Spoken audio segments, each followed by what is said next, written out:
কারা কারা এরকম ফুলকো ফুলকো ক্রিস্পি তালের বড়া পছন্দ করো? আমার তো ভীষণ ভালো লাগে। তো আজকে এই তালের বড়াটাই করছিলাম, ভাবলাম তোমাদের সাথেও শেয়ার করি রেসিপিটা। তো চলো দেখে নাও আমি কি করে তালের বড়াটা আজকে বানালাম। আমি একা করিনি, মাও হেল্প করেছে। তো চলো দেখে নেওয়া যাক। তো ফার্স্টে তালটাকে ভালো করে ছাড়িয়ে নিতে হবে আঁশগুলোকে, এবং ওটা ছাড়িয়ে নিয়ে আমি একটু জলের মধ্যে ভিজিয়ে রাখবো আধা ঘন্টা মতো, যাতে তালটা একটু নরম হয়ে যায়। এর মধ্যে অনেকে চুন মিশিয়েও ভিজিয়ে রাখে, যাতে কোনো যদি তিতকালো ভাব থাকে তাহলে অনেক সময় তেতো তেতো হয়, সেটা কেটে যায়। কিন্তু এই তালটা তেতো ছিল না একদমই, তাই জন্য আমি আর চুন টুন মেশাইনি, এমনি নর্মাল জলে কিন্তু ভিজিয়ে রেখেছিলাম আধা ঘন্টা মতো। তারপর তালটা ভালো করে নরম হয়ে যাওয়ার পর একটা ঝুড়ি দিয়ে এই পুরো পাল্পটা বার করে নিচ্ছিলাম। পর অনেকক্ষণ ট্রাই করার পর দেখলাম ঝুড়িটা দিয়ে হচ্ছে না ঠিকভাবে। তারপর এরকম একটা আলু ঘষার মতো নিয়েছিলাম, ওটা দিয়ে দেখলাম সুন্দর বেরিয়ে যাচ্ছিলো। তো ওটা দিয়ে ভালো করে ঘষে নিচ্ছিলাম, বাট ঘষাটা কিন্তু একটু বেশি কষ্টকর, একটু সময় লাগে, কিন্তু হয়ে যায়। তো ভালো করে ঘষে এবার ওর মধ্যে যদি কোনো আঁশ থাকে সেটা ভালো করে পরে আবার ছেঁকে নিতে হবে।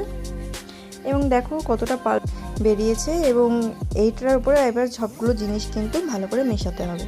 তো ফার্স্টে দেখছো আমি সুজি অ্যাড করছি, পরিমাণটা হচ্ছে যেরকম স্ক্রিনে দেখছো এরকম পরিমাণ আন্দাজ মতো পরিমাণ দিতে হবে, কারণ আমি এক্স্যাক্ট পরিমাণ তো বুঝতে পারিনি। মা যেরকম যেরকম বলছিল আমি সেরকমই অ্যাড করছিলাম। তো ফার্স্টে সুজি দিয়েছি, দেন হচ্ছে এর মধ্যে চালের গুঁড়ো দিয়েছি যাতে ক্রিস্পি হয় ব্যাপারটা। চালের গুঁড়ো অ্যাড করে দিয়েছি, এরপরে দেবো হচ্ছে চিনি। চিনিটা হচ্ছে পরিমাণ মতো, যে যেরকম মিষ্টি খায় সেরকমভাবে চিনি অ্যাড করতে হবে। এখানে চিনিটা তোমরা হচ্ছে মিক্সিতে গুঁড়ো করেও ইউজ করতে পারো, আমরা গুঁড়ো করিনি, এমনিই দিয়েছি, কারণ হাতের সাথে মিক্স করতে করতে কিন্তু ওটা নরম হয়ে যায়, তো অসুবিধা থাকে না। এরপর অ্যাড করবো হচ্ছে ময়দা। তো ময়দার জায়গায় অনেকে আটা ইউজ করে, তো আমরা আটাটা ইউজ করি না, ময়দা ইউজ করেছি। এখানে 5 হাতা মতো ময়দা দিয়েছি, তোমরা এতে কমও ইউজ করতে পারো, কোনো অসুবিধা নেই। তো এটাকে ভালো করে হচ্ছে ফেটিয়ে মাখতে হবে, মাখাটা মেন থাকে। যদি ফেটিয়ে না মাখা হয় কিন্তু জিনিসটা কিন্তু অতটাও খেতে ভালো হবে না। তো ভালো করে ফেটিয়ে মেখে ওটাকে কিছুক্ষণের জন্য একটু ছেড়ে দিতে হবে। তারপর কড়াইয়ে ডুবো তেলে এক এক করে কিন্তু বড়াগুলো ভেজে নিতে হবে, যতক্ষণ না একদম ক্রিস্পি হয়ে যাচ্ছে এবং লাল লাল হচ্ছে। তো দেখতেই পাচ্ছ কেমনভাবে বড়াগুলোকে ছাড়া হচ্ছে। তো এরকমভাবে এক এক করে বড়াগুলোকে ছেড়ে দিতে হবে। তো দেখতে থাকো।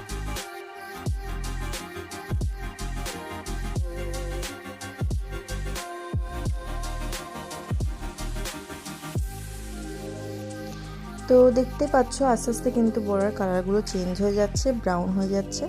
ব্রাউন হয়ে গেলে কিন্তু এরপরে নামিয়ে নেব।